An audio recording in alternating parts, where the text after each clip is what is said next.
Oh yeah! Bienvenue au troisième et dernier segment de l'épisode 4 de Farouche, enregistré devant public au Café Tuyau le 6 décembre dernier. Cet épisode est une présentation d'Eros et compagnie et d'Animation Concept. Bonne écoute!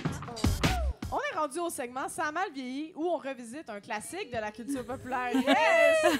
On a des fans. Oui, puis vous pouvez d'ailleurs aller réécouter les autres segments Ça a mal vieilli sur les plateformes de balado. À l'épisode 2, on avait décortiqué Confession nocturne. Ça a été un grand succès. Et à l'épisode 3, on a décortiqué la chanson Cœur de loup, qui est une toune de viol. Pour les gens qui ne savaient pas, vous irez écouter ça. Et cette fois-ci, on s'attaque à des classiques de Noël et du temps des fêtes. On a demandé à notre communauté sur Instagram de nous faire des recommandations de chansons qui ont mal vieilli. Et on a eu plusieurs bonnes suggestions. Fait qu'on va faire un survol cette fois-ci. On n'en a pas une seule cette fois-ci. On en a plusieurs petits extraits. Donc, on s'est fait dire, entre autres, Baby It's Cold Outside. Ouais. Un classique. On sait qu'on n'est pas les premières à en parler, mais bon, beaucoup nous l'ont envoyé, fait qu'il faut qu'on en parle. Donc, une mise en contexte, la chanson Baby It's Cold Outside, c'est une chanson des années 40, chantée par Frank Loesser, qui chantait ça avec sa femme lors des fêtes comme divertissement.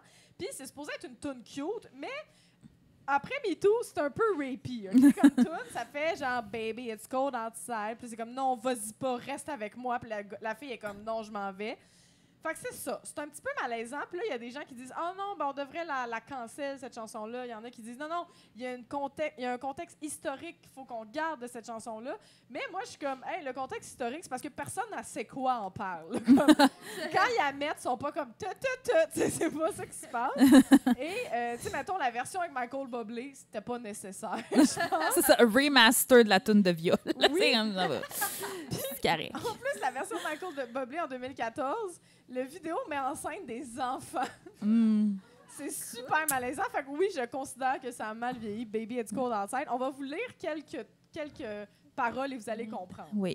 I really can't stay. Baby, it's cold outside. I've got to go away. But baby, it's cold outside. But maybe just to have a drink more. I'll put some records while I pour. L'ancêtre de Netflix and Chill, c'était Vinyl and Chill. The neighbors might think. Baby, it's bad out there. Say what's in the drink. Quoi? Oui. Elle se demande qu'est-ce qu'il y a dans le drink? Oui! Puis c'était une joke des années 40 avant que c'est pour t'excuser d'un comportement déplacé, tu faisais « Oh, what's in his drink? » Fait que c'était une joke des années 40, mais maintenant, ça sonne un peu mal. Oui. I ought to say no, no, no, sir. Mind if I'm moving closer? At least I'm gonna say I tried. What's the sense of hurting my pride? Ah, ça m'écoeure. Hein? Faudrait pas heurter l'ego des hommes quand on dit non, hein? Non. Franchement. À un moment donné, elle dit « Oh, you're very pushy, you know. » Puis il dit « I'd like to think of it as opportunistic. » Parce que c'est mieux. I simply must go. Baby, it's cold outside. The answer is no. Chris, c'est clair. Puis elle continue, puis à un moment donné, il fait « Gosh, your lips are delicious. » Wesh, but maybe just a cigarette more. C'est quoi ça? Moi, ça me fait rire qu'ils disent « Tes lèvres sont délicieuses. » Puis elle est comme « Oui. » Ils vont se sentir délicieuses. Oui. Viens ta bébé. Never such a... Ah, c'est toi? Never such a blizzard before. It's up to your... Non, c'était ça, c'était l'inverse.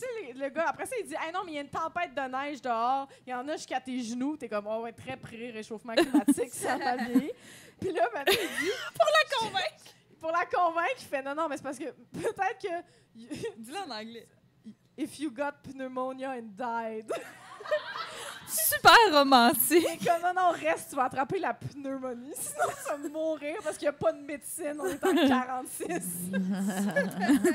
Puis ça finit qu'elle dit OK, just another drink. Puis il fait that took a lot of convincing. C'est ça. Fait qu'ils savent, là. Ils savent. Fait que Baby, est-ce qu'on l'entend? Ouais, ça c'était celui qui est revenu le plus souvent. Sinon, Dégénération de mes aïeux. Mais pas toute la toune, mais un bout en particulier. OK, on va le chanter ensemble si vous voulez nous partir un petit beat. Oh! Ton arrière-arrière-grand-mère, elle a eu 14 enfants. Ton arrière-grand-mère en a eu quasiment autant. Et puis ta grand-mère en a eu 3, c'est suffisant. Pis ta mère en voulait pas, toi t'étais un accident. Et pis toi, ma petite fille, tu changes de partenaire tout le temps. Quand tu fais des conneries, tu t'en sauves en avortant, tabarnak. Mais y a des matins, tu te réveilles en pleurant quand tu rêves la nuit d'une grande table entourée d'enfants. N'est-ce pas tout le monde? Tellement de choses wrong! Hey, cette tune-là, je la chantais, là. Ah vous? J'étais aucunement consciente de ce que ça disait. Wow! Puis c'est rough, là. Toi, t'étais un accident. Genre, ouais. calme-toi. Stéphane. Stéphane. Puis, tu sais, de quoi des conneries? C'est genre de baiser, de pas se protéger. Honnêtement, statistiquement, je pense qu'elle a plus de chances d'attraper une petite bébite que plein de bébés. Puis, tu sais, somehow, elle fait toujours du sexe non protégé quand elle a vu. Oui, mais ça, Stéphane n'est pas inquiet de ça. Puis tu sais, quand même, la toune, si vous vous rappelez du reste des paroles, ça dénonce le système, ça dénonce comment la vie a changé, comment tout coûte cher. Puis là, d'un coup, bam, les femmes, c'est des putains! Puis là, t'es comme tabarnak, that escalated quickly. Puis tout le reste de la chanson, c'est un peu genre, hey, c'était donc mieux avant, tu sais. Ouais, mais là, finalement, c'est genre, hey, revanche des berceaux, tabarnak. Revanche les berceaux. Puis la grande table entourée d'enfants. Je sais, j'ai comme, ça se pourrait-tu que les femmes en âge de procréer, on n'ait pas nécessairement le goût de faire ça, procréer? Ben non, c'est impossible. C'est impossible. Peut-être qu'il y a des matins où je me réveille en pleurant parce que j'ai passé 30 ans tabarnak, j'ai un esti mal de dos. C'est pas comme ah non, je me lève, je suis toute seule dans mon 3,5. Fuck yeah, j'habite dans le Myland, puis j'ai pas d'enfant à le porter à la garderie. Bref, en tout cas, ça c'est bon. C'est-tu un mal de dos ou c'est des hanches prêtes à porter? Oh! Je ne sais pas, pour vrai. Très bonne question. Très bonne question. C'était parfait, ça. Sinon, on a trouvé une toune québécoise de 1937. Tu sais, les bonnes vieilles tounes de Rigodon, là, de chansons à répondre. Là, on a creusé loin. Qu'on s'est fait envoyer, qui s'appelle La Destinée, la rose au bois. Et c'est quelque chose. On va encore là, on va faire juste un petit moment. Là, mais fait que là, mettons... c'est pas l'affaire des filles d'embrasser les garçons. C'est pas l'affaire des filles d'embrasser les garçons. D'embrasser les garçons, la destinée, la rose au bois. D'embrasser les garçons, d'embrasser les garçons. Mais c'est l'affaire des filles de balayer la maison. Mais c'est l'affaire des filles de balayer la maison. De balayer la maison, la destinée, la rose au bois. De balayer la maison, de balayer la maison. Quand la maison est propre, tous les garçons y vont. Quand la maison est propre, tous les garçons y vont. Tous les garçons y vont, la destinée, la rose au bois. Tous les garçons y vont, tous les garçons y vont. C'est ça. Est-ce que la destinée, la rose au bois, c'est à quoi ça fait référence? Alors, on n'est pas allé chercher aussi loin. Je comprends. On s'est arrêté à balayer la maison. Honnêtement. Ouais, je comprends. Tu sais, quand les femmes ou les personnes sociabilisées comme femmes, on se demande pourquoi aujourd'hui je me sens comme une merde, si j'ai pas assez fait de ménage, je me sens comme inapte, je me sens inadéquate, incapable. Puis là, on chantait ça pour le plaisir de giguer, nous autres, là, tu sais. C'est pour ça qu'on se sent comme de la merde des années plus tard. C'est une toune de 1937, quand même. Là, on comprend l'époque, mais je sais pas. Vous autres, les garçons viennent-tu plus souvent quand vous avez balayé la maison? Mais en même temps, le début de la toune, j'étais comme ça sonne saphique un peu, là. Mais après ça, ça a dérapé. Oui, ça a dérapé. Mais... C'est ça, ça sonnait consentement. C'est pas l'affaire des filles d'embrasser les garçons. Ouais, c'est ça. C'était comme, non. OK, parfait. Mais je pense que c'était plus, genre, il n'y a pas de sexualité positive ici et de libération de la sexualité féminine. Ouais. Non, vous allez balayer la maison, mes hosties. Mais moi, honnêtement, il n'y a jamais un gars qui est venu dormir chez nous qui a remarqué si j'avais passé le balai. Là. Très bon point. Jamais. Là. Très bon point. Il n'a pas fait, c'est l'affaire des filles. Non, mais cette chanson-là, moi, je pense exactement à ça que Mathieu Bocoté et François Legault pensent quand il dit qu'il faut revenir aux valeurs québécoises. Son genre, moi, je suis comme, non, les personnes racisées, on ne veut pas balayer la maison. Sinon, là, on les a pas mis, mais je voulais aussi souligner, on s'est aussi fait envoyer d'autres chansons, mais j'ai aussi remarqué, on parlait beaucoup d'alcool dans les chansons de Noël dans le temps. C'était quand même quelque chose. Je me suis rappelé du petit reine au nez rouge. M'amener, il dit « Son petit ne faisait rire, chacun s'en moquait beaucoup. On allait jusqu'à dire qu'il aimait boire un petit coup. » C'est un reine! C'est un enfant! Mais c'est fou, les tunes qu'on chantait puis qu'on réalisait pas qu'est-ce qu'on était en train de dire. C'est comme, elle aime ça saouler le rein. Ouais, c'est ça. Ça, puis dans le temps du jour de l'an de la Bolduc, il y a des bonnes phrases quand même. À un moment donné, elle dit, il y en a qui prennent un verre, ils profitent de ce temps-là. Aujourd'hui, ça coûte cher, puis dans le temps, le monde ne travaille pas. Il y en a qui fument la pipe, d'autres qui sentent les oignons. J'aime mieux vous le dire tout de suite, la plupart sentent la boisson. Oh, pas là. À un moment donné, elle dit à son mari, tâche pas de perdre la tête comme t'as fait il y a 2 ans. T'as cessé d'être en fête quand t'avais plus d'argent. Hey, c'est des grosses affaires de... C'est lourd. lourd. Il y a des problèmes de jeu dans cette histoire-là. Oui. Ah, la boisson. Ouais. Mais il y avait... si on peut en chanter. Mais oui. Si on peut chanter. Ça nous fait giguer pendant le temps des fêtes. Puis il y avait aussi d'autres chansons dans les suggestions que vous nous avez envoyées, comme il a fallu qu'on la Google « Ah, la salope ». Ça, c'est un titre de tourne qui existe, grivoise, québécoise, ou La petite grenouille. Oh my God. Peut-être qu'il y en La a qui petite connaissent tout grenouille. celle-là. Mais personnellement, ça... Parce qu'il y a genre 1 an ou 2, là, ma mère, elle l'a mis à la télé, puis elle était comme « Ah là là », puis elle chantait, puis j'étais comme... T'as fait non. Oui, quand on analyse les paroles, pour vrai, on allait le faire. On avait commencé à analyser. Non, c'est intense. Puis on a fait, ça prend trop de Non, trigger non, warning. c'est vraiment C'est pas comme, vous irez, là, googlez ça. Nous autres, on n'approuvait pas ça. Genre, la petite grenouille dit au capot de moi 30 t'auras de la peau, ma crise de chienne. Ouais. Puis ça Oh s'améliore my pas God! de Et ça plus. va. C'est de pire en Il y a pire. le mot en N là-dedans. Oui, Ouais, il y a le ok. mot en Ouais. N. Ouais, non, Je C'est connais intense. juste la petite grenouille, le bar, mais ça aussi, c'est problématique. Ça aussi, c'est problématique. Fait que voilà. Fait qu'on, après avoir gâché vos classiques de karaoké, maintenant, on gâche vos classiques du temps des fêtes. Tant mieux, tant mieux. Oh yeah! L'avant-dernière rubrique de ce fabuleux podcast, c'est la rubrique quiz auquel vous êtes invités à participer, cher public. Alors, Noël, le temps des fêtes et toutes les affaires que nos politiciens défendent plus que le droit aux travailleuses du secteur public d'avoir des meilleures conditions de travail, ben, c'est souvent synonyme de famille, de rassemblement, de petits matins enneigés puis de latte à la canne de bonbons. Mais puisque le capitalisme never lets us have nice things, c'est aussi synonyme de tâches super genrées pour accueillir la belle famille et de charge mentale dans le tapis pour les femmes dans des relations amoureuses hétérosexuelles ou, comme je nous appelle, les lesbiennes politiques de demain. OK? On a donc décidé de vous faire un petit quiz féministe, oui, à thématique « Moi, j'ai vu petite maman hier soir, debout jusqu'à 4 heures du matin pour préparer toute seule le repas, les cadeaux, la déco puis le sapin. Okay? » Fait qu'un quiz de sexisme, charge mentale et temps des fêtes. OK? Fait que là, je pose les questions. Coralie n'a pas vu les réponses. Fait que vous êtes libre de... Il n'y a pas de buzzer. Faites juste crier la réponse. OK? Question 1. En 2022, l'IFOP, qui est une firme de sondage française, a effectué une grande étude auprès de 1500 personnes sur les habitudes de famille françaises lors des fêtes de fin d'année et en a sorti plein de stats, comme le stress que ça génère de recevoir à Noël, comme comment réagir pendant une chicane de famille autour d'une game de Monopoly, OK? Mais aussi la répartition genrée des tâches liées à ces fêtes. Quel est le pourcentage de femmes qui disent en faire plus que leur conjoint à ce temps de l'année? OK, il y a des choix de réponse. A. Est-ce que c'est 12 % B, 22 % C, 52 % ou D, 62 % D, tout de suite. D, Moi, je pense que les femmes sont humbles, fait que sûrement genre un peu moins. un tu peu penses? moins 52. OK. Il Il y a 12, 22, 52, je dirais 62. aussi. C'est à ça que je pensais Ouais. aussi. Copie. Bonne piste. 52. Écoute, je vais y aller avec l'équipe. C'est 52, mais j'appuie que ça doit être 62. Mais En qui dit réalité- ça? En réalité, Ouais. ça doit être 100 Non, mais mais... le vrai chiffre, ouais, c'est ça. Eh bien, la bonne réponse, c'est 62 près de 2 tiers. Donc, Aïe, on on sous-estime. oui, c'est ça. Dans le fond, c'est ça. Fait que, question bonus, d'ailleurs, après cette question.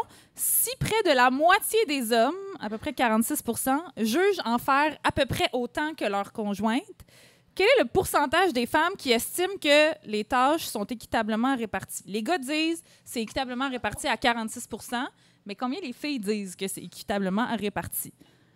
5 23 31 ou 40 Hey, 23. 23. 23.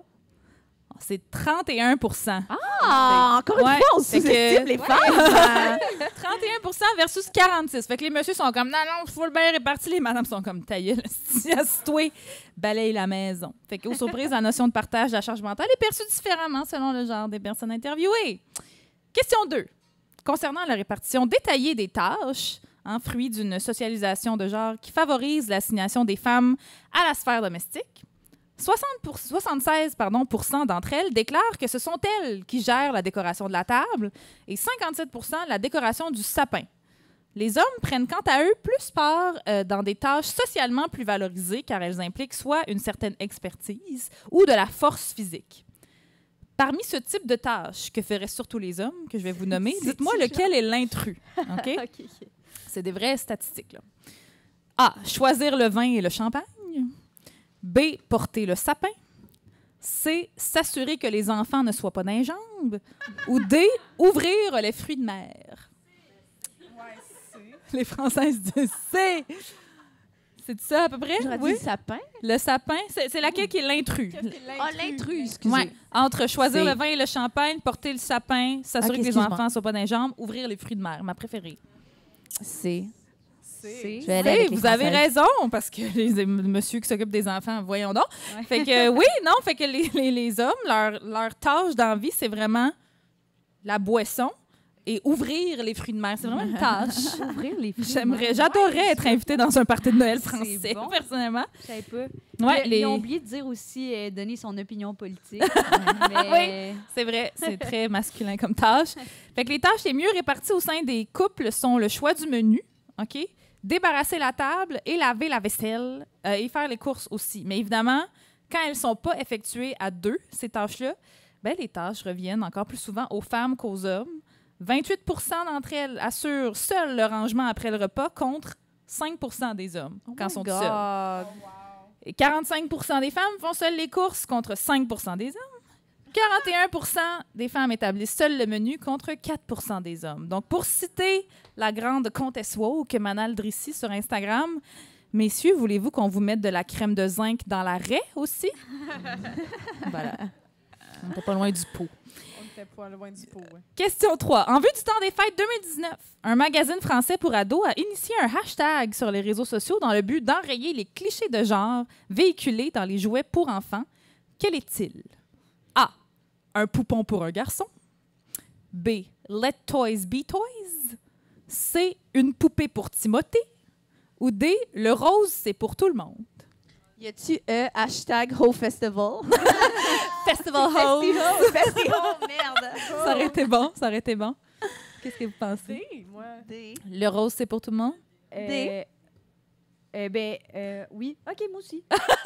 Mais sinon, j'aimais bien peut-être je pense que c'est le deuxième, Toys Will Be Toys. Let toys be toys? Ouais. Ouais, c'est ça. Les Français sont comme non, ça n'aurait jamais marché en France. Ah, c'est vrai. Mais c'est T'as vraiment raison. un vrai slogan d'une autre campagne. Mais non, la réponse est A. Un poupon pour un garçon. Ah, ouais, OK. Un poupon. Oui, ça marche. Hein? Oui, c'était du 15 novembre au 25 décembre 2019. Le magazine féministe pour filles Chica a encouragé les internautes à offrir un poupon à un petit garçon de leur entourage et à publier la photo sur les réseaux sociaux. Dans le fond, ça disait que bercer, habiller, promener ou coiffer un poupon, lui parler, s'en occuper, apporte des compétences socio-émotionnelles et un imaginaire dont un garçon aussi peut bénéficier. Et selon la sociologue Sophie Odena, dans la journée à la crèche, quand les parents ne sont pas là, les garçons jouent avec des tutus et des poupons.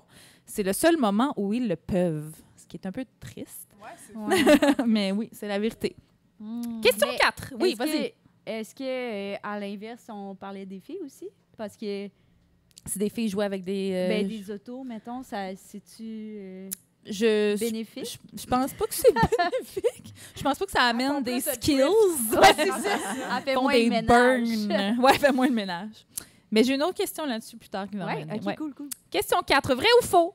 Le petit reine au nez rouge, Rudolph, et ses chums reines qui tirent le traîneau du Père Noël sont en fait des femelles reines. J'ai Vrai vu, ou faux? j'ai vu de quoi cette semaine? Semble-t-il que c'est vrai. Moi, je vais dire vrai. Ben, j'imagine que c'est vrai, là, mais vais je l'apprends si c'est vraiment le cas. Ça pourrait être une lubie féministe de ma part Ouais. aussi.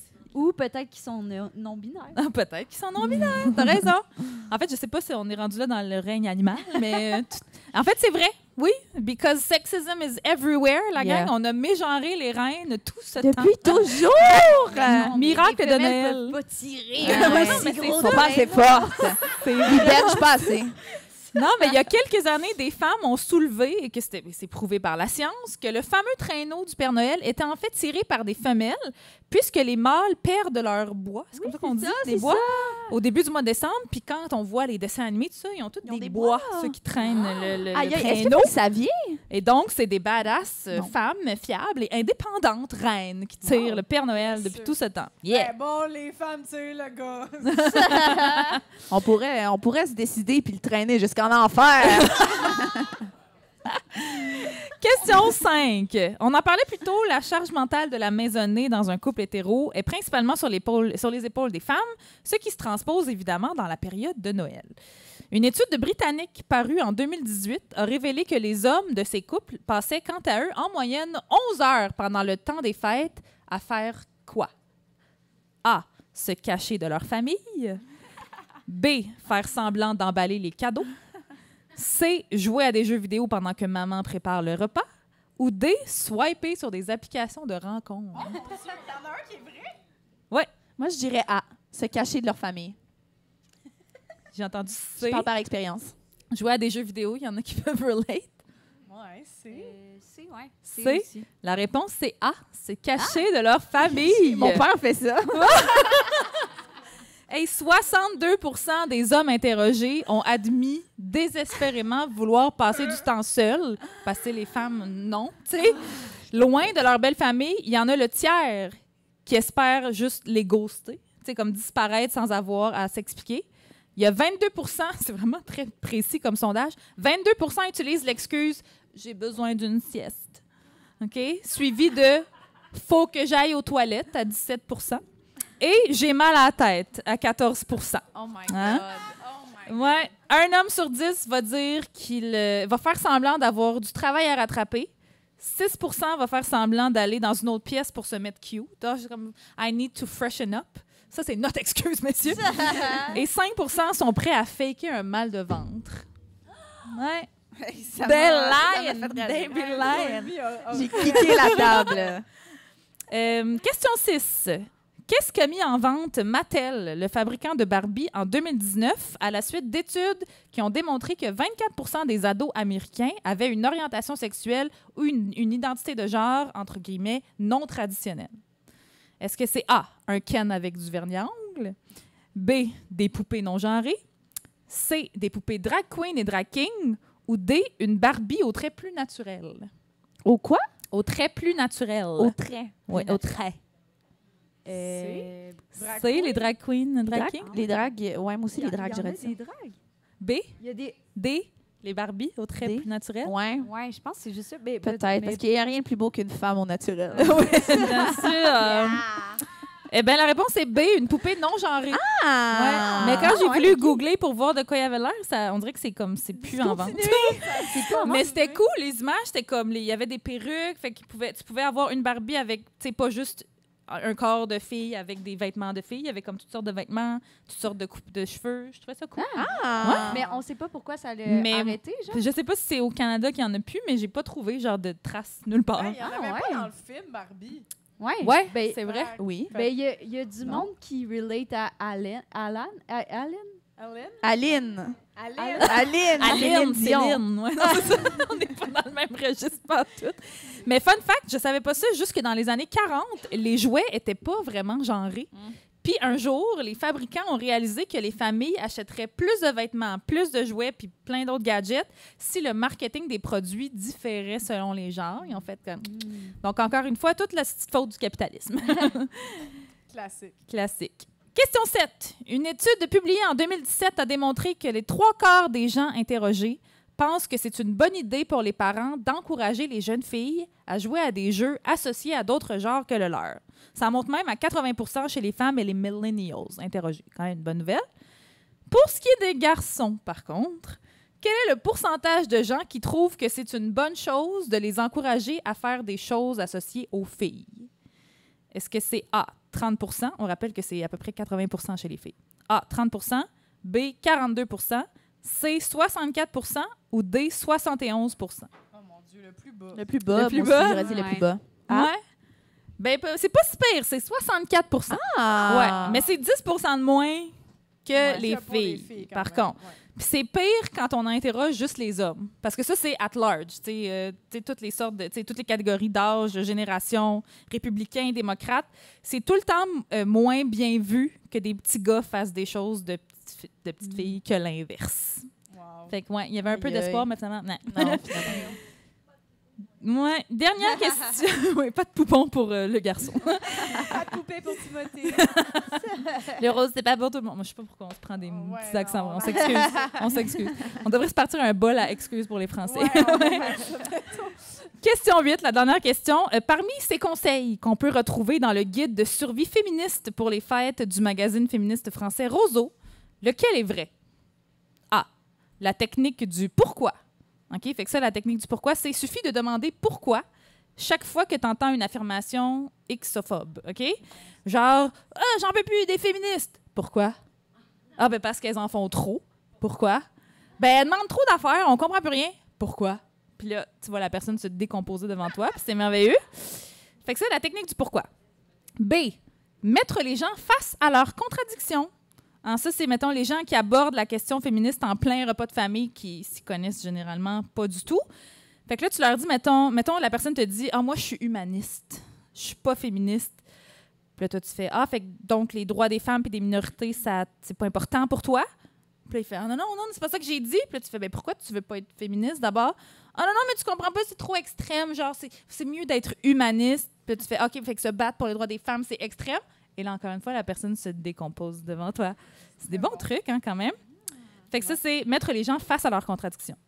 C, ne pas nécessairement être la féministe de service. Ça, c'est un autre truc. Tu n'as pas d'obligation à la pédagogie, qu'ils disent au magazine Roseau. Si tu n'as pas envie de te lancer dans de grandes discussions, tu as 2 possibilités.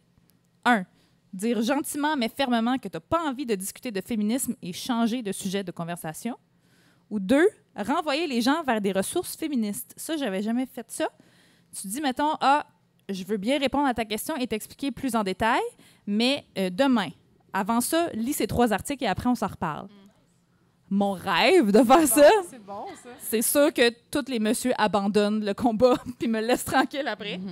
Alors, est-ce que c'est la technique du pourquoi, mettre les gens face à leurs contradictions, ou... Ouais, répétez la question, s'il vous plaît. C'est lequel conseil qui est vrai? OK. Ah! Ouais, toutes ces réponses. Oui, c'était un piège. C'était un petit piège sympathique. Toutes ces réponses, c'était pour vous donner des trucs. Cute. Puis, en terminant, C'est je voulais vraiment dire, rappelez-vous de ce que disait Dora Camo, une prof de méditation pleine conscience. Mes recherches m'ont mené à toutes sortes d'endroits, d'accord? Dans une chronique dans le journal The Guardian, elle disait « Il n'y a pas assez de vin chaud, de cadeaux ou de beaux tapis de neige dans ce bas monde pour compenser pour la charge accablante qui incombe les femmes pendant le temps des fêtes. » Alors, cheers to that! Cheers to that! Oh yeah! Et on va maintenant conclure avec l'édito de Emna qui va nous faire son édito. Voilà. Oui, merci pour cette magnifique... C'est une belle intro, hein? Oui, c'était très, très concis, très bon. Alors, petit édito qui conclut notre podcast. Alors, je me lance. À vous entendre, faudrait que je lutte contre le féminisme. Cache tes jambes, tu vas trop attirer l'attention. Arrête de mettre des pantalons, mets donc des robes puis des jupes de temps en temps, là, si tu vas attirer les gars. Montre pas trop d'intérêt, non? Ça fait fuir les hommes, ça. Mais là, sois pas 100% toi-même à la première date. Il ne faut pas lui faire peur en partant. Fais attention aux hommes. Ils ont des besoins qu'ils ne peuvent pas contrôler. Relax. T'exagères. Boys will be boys. T'es encore célibataire? Non, c'est parce que t'es trop difficile. Quoi, te coucher avec le premier soir? Il te rappellera jamais. Il va t'étiqueter fille facile. Comme le disait le grand Émile Nelligan, poète du 19e siècle, branchez-vous, tabarnak! Fille facile, hein, cette merveilleuse expression. Saviez-vous que, comme plusieurs autres expressions du genre, il n'y a pas de penchant masculin à fille facile? Hein, parce que c'est connu, un homme qui collectionne les conquêtes, ben, c'est un véritable Don Juan, hein, un Jean-François Brault de la drague, un gourou de la séduction. Mais une femme qui veut pas se mettre en couple, puis juste faire le sexe avec des inconnus sans avoir à s'engager puis être pognée pour écouter toutes leurs anecdotes de hockey cosum plate, ah ben ça c'est le mal en personne. Une fille de peu de vertu. En même temps, faut pas être trop difficile non plus, hein, parce que ça aussi, ça met le monde inconfortable. En même temps, faut que tu baisses tes critères. Là. Les gars aiment pas ça, les filles stock up. Ah. Niveler vers le bas pour satisfaire les préférences des hommes. Cette personne m'avait si bien cerné. À sa défense, je n'avais pas encore fait mon coming out de misandrie. Bref, ça devient mêlant un brin. Là. Nous, les femmes, faut-tu qu'on soit facile? Faut-tu qu'on soit difficile? Laquelle des deux options ferait que vous auriez une meilleure opinion de nous? Le suspense est insoutenable! Mais pendant qu'on s'ostine sur la manière dont les femmes doivent et ne doivent pas disposer de leur corps, qu'on banalise le fait d'exercer un contrôle sur leur corps et qu'on juge chaque micro-mouvement que fait leur dit corps, il y a des hommes qui sentent de plus en plus légitimes à s'approprier nos corps, à les regarder de travers, à les toucher sans notre consentement, à s'en servir pour juger la valeur de notre personne. Baby, it's cold outside. Ça sonnait de même. Ça s'en vient plus dark. À les violenter, à les tuer même. En 2021, une femme sur 200 au Québec a déclaré à la police une infraction commise en contexte de violence conjugale. Ça représente plus de 20 000 femmes. De 2011 à 2020, le taux d'infraction sexuelle déclaré par les corps de police, a augmenté de 78,1 %. Mais s'il vous plaît, je vous en prie, parlez-moi de comment je me maquille ou de quelle injection j'ai eu d'en face. Le 6 décembre 1989, il y a exactement 24 ans, 14 femmes ont été lâchement abattues parce qu'elles étaient des femmes. Je lutte contre le féminisme. Ce sont les mots prononcés par Marc Lépine il y a exactement 24 ans pour justifier ces féminicides en série à l'École polytechnique de Montréal. Mais s'il vous plaît, je vous en prie, continuez de vous battre contre les toilettes mixtes et les contes lus par des drag queens. Continuez de décider de nos corps, de notre identité de genre et de décider entre hommes. Ça se passe tellement bien jusqu'à présent. Voilà. Merci beaucoup, Emna. Oh yeah! Oh yeah! Alors, c'est ce qui conclut ce merveilleux épisode de Farouche. Avez-vous aimé ça? Merci d'avoir été là. Avant de vous laisser partir, on avait quelques remerciements à faire, bien évidemment. Merci à toute la gang du Café Touillot pour le bel accueil. Merci, Tana. Merci à Martin qui nous a donné un coup de main, j'allais dire un coup de pied, non. Un coup de main à la porte et à la photo. Merci. Oui, on peut les applaudir, continuez. Merci à Gabriel Brassard-Lecourt qui nous a sauvés à la technique. Merci à Véronique Bilodeau pour le super arrangement professionnel de notre jingle. Merci à vous, cher public, de vous être déplacés ce soir. Et aux fabuleuses personnes qui nous écoutent aussi. Et merci à nos merveilleux abonnés Patreon qui nous ont envoyé de belles contributions tout au long de la saison et qui se méritent de fabuleux remerciements en ondes. Veux-tu en lire avec moi, Coco? Ben oui, merci à Élise Dubois. Oui, qui est là. Oui. Merci, Élise. Merci à Raphaël Royer. Merci à Ben et Joël. À Catherine Jaudoin. À Nick James. Charles Turcotte. Marie B. Et Mathieu Gaulin. Et si vous voulez, oui, on peut les applaudir. Si vous voulez qu'on vous nomme aussi, ben, abonnez-vous à notre Patreon, patreon.com/farouche. Et merci à toi, my sister from another mother, Coralie Laperrière, tout le monde! Merci à toi, Emna Chaud. On remercie aussi Animation Concept pour la commandite, à Madame Levary pour le partenariat. On vous rappelle que vous pouvez utiliser notre code promo Farouche15 pour avoir un rabais sur les belles bobettes de menstruation. Oh yeah.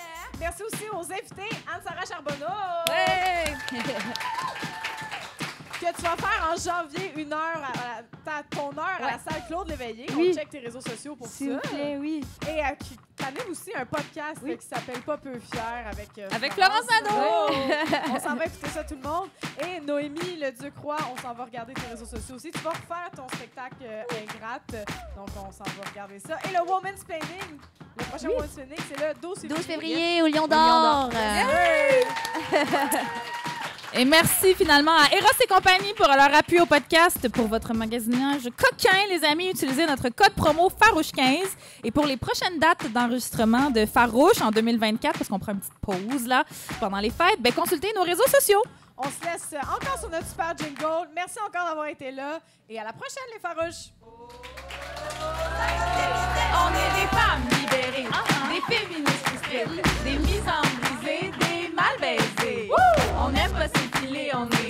l'été. Un peu sauvage, c'est bar. On fait ce qu'on veut, notre corps, on est fa, fa, fa, fa, fa, fa, fa, fa, fa, fa, fa, fa, fa, fa, farouche. Approche-toi pas. Oh yeah! Merci d'avoir écouté le 3e et dernier segment de l'épisode 4. Si vous voulez entendre l'épisode complet avant tout le monde la prochaine fois, vous pouvez vous abonner à notre Patreon à partir du palier charge mentale. Et pour le prochain enregistrement du podcast en 2024, surveillez notre page Instagram farouche_podcast. Et n'hésitez pas à nous partager vos commentaires et nous laisser un beau 5 étoiles sur les plateformes de balado. En terminant, merci à Eros et compagnie de contribuer au rayonnement du podcast. N'oubliez pas d'utiliser notre code promo FAROUCHE15 pour votre magasinage coquin. À la prochaine, les farouches!